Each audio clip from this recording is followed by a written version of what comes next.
Good afternoon. You are welcome to today's class. Today we want to discuss the calculation of oxidation states and naming of inorganic compounds. There are some set of rules that we have to follow when we want to calculate the oxidation states. So nobody will ask us to state the rules, but we must be able to apply them correctly. As I'm giving an example, I will be stating the rules, and we are going to apply it in naming the inorganic compound. Let's go. Number one, let's calculate the oxidation states. Calculate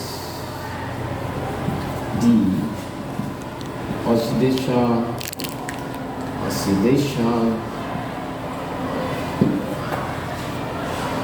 states of carbon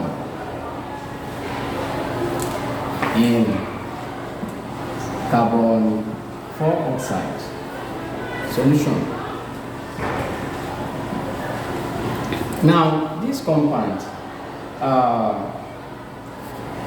oxygen here, CO2. Oxygen is always -2 in any compound except in peroxide. That is one of the rules. Oxygen is always -2 except in peroxide. Therefore, we know the oxidation state of oxygen. We are looking for that of carbon. Second rule that we are going to state here is that the algebra addition of oxidation states in a neutral compound is always equals to 0. So, therefore, carbon, we don't know its oxidation state, plus oxidation state of oxygen is always -2, but we have 2 oxygen here, making it to be 2 times -2, because -2 is here, but nobody will write it because it is in the rule. We have to know them. So -2 times 4, that will be -4. The algebraic sum of all the oxidation states of the element in a neutral compound. This is a neutral compound, so it will be equals to 0. So then we have carbon. If we open the bracket, we are going to have -4 equals 0. Taking the negative side to other side, we are going to have carbon is equals to +4. So the oxidation state of carbon in CO2 is equals to +4. How do we use that to name? So what is the name of the compound? We have 2 types of compounds. We can have binary compounds, and we can have complex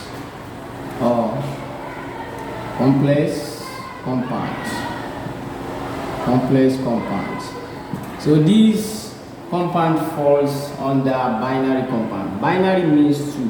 So combination of only carbon and oxygen. If it is binary, now the name of the binary will end with IDE. The name of the second element, instead of oxygen, we have carbon and oxygen. So that oxygen, we are going to change it. It will change to oxide. Oxygen. The last 3 will be changed to ID when it is binary. So let's apply this rule. So the name is going to be carbon. We calculate the oxidation state of carbon to be 4, abi? So it is going to be carbon 4. That 4 will be written in Roman numeral figure, carbon 4. So the last element there is oxygen, so it is going to change to oxide, carbon 4 oxide. That is the way to apply it. So we calculated for carbon, you give the oxidation state in front of it, and the second element you change the last 3 letters there to ID, carbon 4 oxide. Let's use another compound which is binary to this. So we have H2S, this compound. So we want to calculate the oxidation state. Calculate the oxidation state of sulfur in the compound above.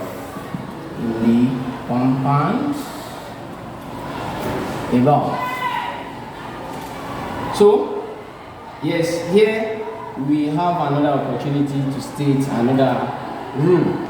Another rule says that the oxidation state of hydrogen is always +1. Let me state it again. The oxidation state of hydrogen is always +1 except in hydride.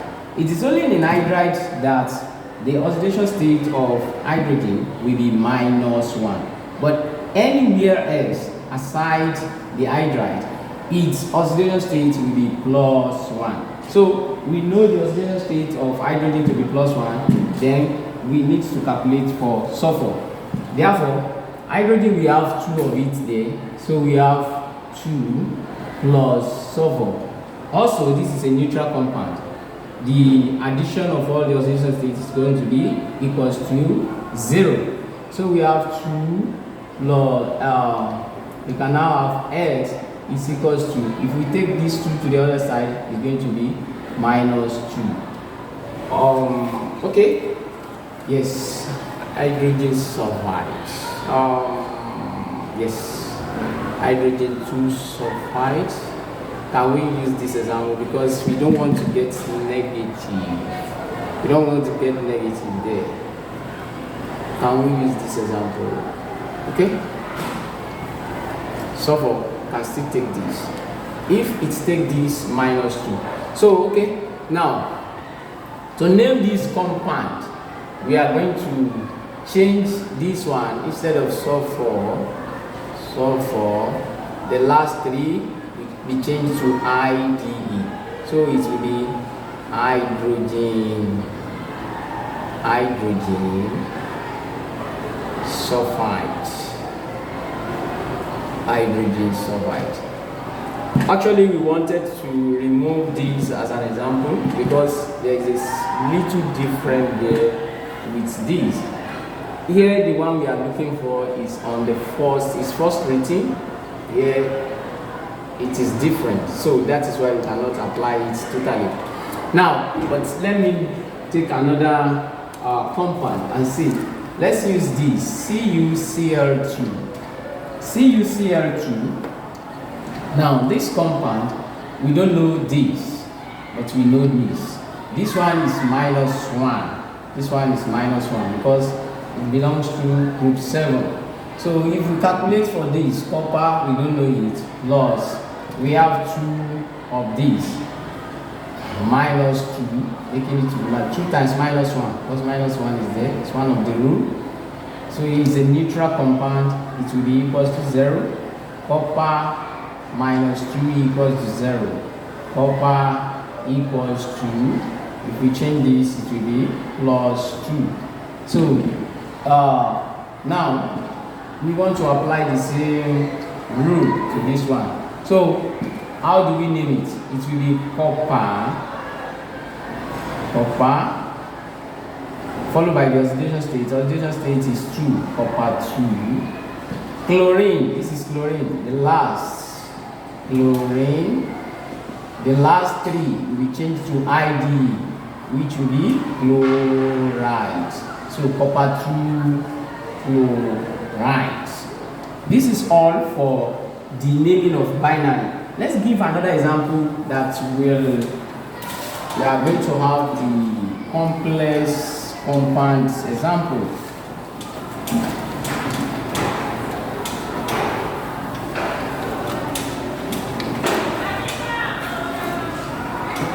Yes, let's calculate for this. Let's use the following example for complex KMnO4. I will not say the name now.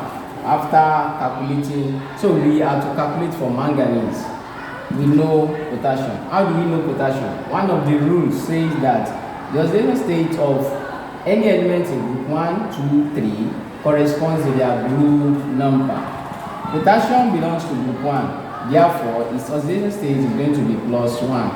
Oxygen also here, as we have said before, oxygen is always -2 except in peroxide. So we have to look for this. Let's calculate. Potassium is +1, that is 1 plus manganese, the one we are looking for, plus -2 is here. So 4 times -2, that is -8. -8 is a neutral compound. As we have said, it's going to be equals to 0. So 1 plus manganese, if we open the bracket, we have -8 equals to 0. So manganese, I will take this to the other side, is equals to 8. This one to the other side will become -1. Manganese is equals to +7. So we have calculated manganese to be +7. So how do we name it? We name the first element, the last element, and the one we calculated for will be the last, followed by its oxidation state. So its name is going to be potassium. We have 4 oxygen. 4 will be tetra. Potassium tetraoxo. Because this is oxygen. If we are taking the suffix side, it will be so potassium tetraoxo, making 4.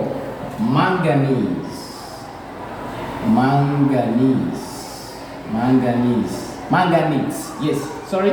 Here. So the difference is that the one we calculated for, we are going to change its name. You know, this is manganese. Its name we end with ATE. In binary, their name ends with ID. But here, their name, the last 3 letters will be changed to ATE. So it will be manganese instead of manganese. So we now change it to potassium tetraoxo manganese. What we calculated for manganese, 7. That is it. That one has gone. Let me bring another example quickly. So let's use this example. K2Cr2O7. K2Cr2O7. We are to calculate for the central atom. As we have said, potassium is -1. We don't know for chromium. We know that of oxygen. So we have 2 here. 2 times +1, because it is +1. We have 2 plus chromium. We have 2 of it there that we don't know. 2Cr plus oxygen is always -2, except in peroxide. 7 times -2 will give us -14. This is a neutral compound. It's going to equals to 0. So we have 2 plus 2Cr. If we open the bracket, we have -14 equals 0. 2Cr equals, I want to take the -14 to the other side, equals 14 minus 2. So 2Cr equals 12. Cr equals 12 divided by 2. So Cr equals +6. Cr is calculated to be +6. Its name now, its name is going to be, we have 2 potassium here, you know. We have to name the first metal here, followed by the last one. Then the one we calculated for will be the last to be written. So we have dipotassium. Its name is going to be dipotassium. 7 in polygon, just like in polygon in mathematics. 7 is hepta. So dipotassium heptaoxo. That is oxygen. Heptaoxo. So we have 2 now. Dichromates. You know, this is chromium. As I've told you, in complex compound, the one we calculated for, its last 3 name will be changed to ATE. So it will be dichromate instead of dichromium. Dichromate. We now put the oxidation state there. Dichromate 6. That one has gone. All what we have done is based on the neutral compound. I want to give one example of a compound that is not neutral. Let's use this SO4 2 minus. Now this one, another law will be applied here. The algebraic sum of all the compounds, of all the elements in an ionic compound, this is a ionic compound, will be equals to the charge on that ion. We have to calculate for solver A. So solver plus, we have known the oxidation state of oxygen already. So that oxygen is always minus 2 except in peroxide. 4 times minus 2, that will be minus 8. So here it will not be equals to 0. It will be equals to the charge on that ion. This is an ion, so it will be equals to minus 2. So S, if we open bracket, minus 8 equals to 2. X is equals to 2. X, this is okay, minus 2. Sorry, I have to put it there. S is equals to minus 2 plus 8. S is equals to plus 6. Now, so that is why this one is plus 6. So we use this one to apply the rule. Whenever we see ionic compound, the algebraic sum of all the elements in that ionic compound will be equals to the charge on that ion. That is where we are going to stop for today. Goodbye. Make sure that you subscribe and like this video. Thank you. Bye-bye.